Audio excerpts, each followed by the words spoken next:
नमस्कार, आप बोले भारत देख रहे हैं। मैं हूं राजमोहन तिवारी।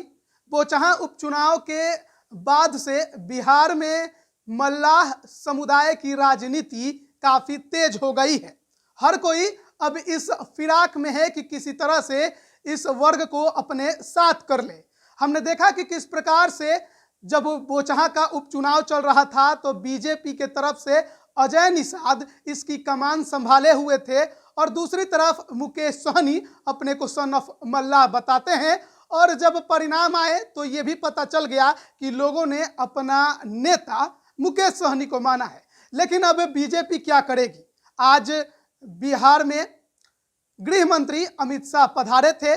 भोजपुर में जगदीशपुर में उनका संबोधन भी हुआ और वहां पर भी उन्होंने एक वाक्य ऐसा बोला जिसके बाद आप समझ सकते हैं कि किस प्रकार से बीजेपी की नज़र इस खास मल्लाह समुदाय के वर्ग पर है और वो जानती है कि शायद सहनी समाज उससे छिटकेगा तो उसे कितना नुकसान होने वाला है। इसीलिए अमित शाह के संबोधन में सहनी शब्द का इस्तेमाल भी हुआ और उन्होंने बताया कि किस प्रकार से जब ओबीसी कमीशन को संवैधानिक दर्जा उनकी सरकार ने दिया तो फिर इस कमीशन का अध्यक्ष बिहार के ही भगवान लाल सहनी को बनाया गया। सबसे पहले वो लाइन हम आपको सुना रहे हैं जो अमित शाह ने कहा था।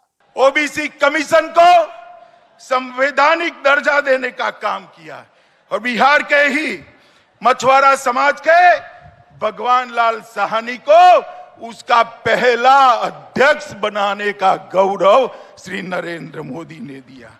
अब अमित शाह तो अपना संबोधन करके चले गए, लेकिन बात एक बार भगवान लाल सहनी की भी हम करेंगे।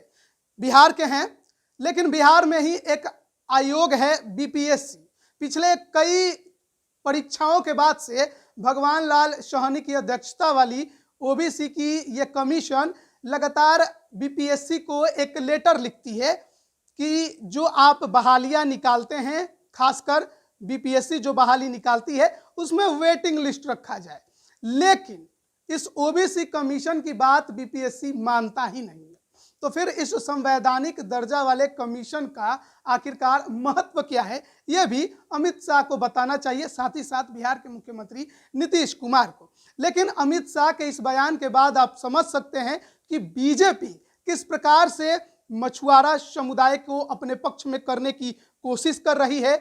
बोचहां उपचुनाव में अजय निषाद तो फेल हो गए, मुकेश सहनी बीजेपी से छिटक गए हैं, तो आखिर बीजेपी करेगी तो करेगी क्या? लेकिन कहीं ना कहीं अब इस वर्ग की आवाज जो है अब हर चुनावी भाषणों में भी आपको सुनाई देगा। ये चुनावी भाषण अमित शाह का नहीं था, राजनीतिक भी नहीं था, लेकिन इसे राजनीतिक उन्होंने बनाने की भरपूर कोशिश जरूर की। अब बने रहिए बोले भारत के साथ। तमाम अपडेट हम आप तक पहुंचा रहे हैं। आप सभी का बहुत बहुत धन्यवाद।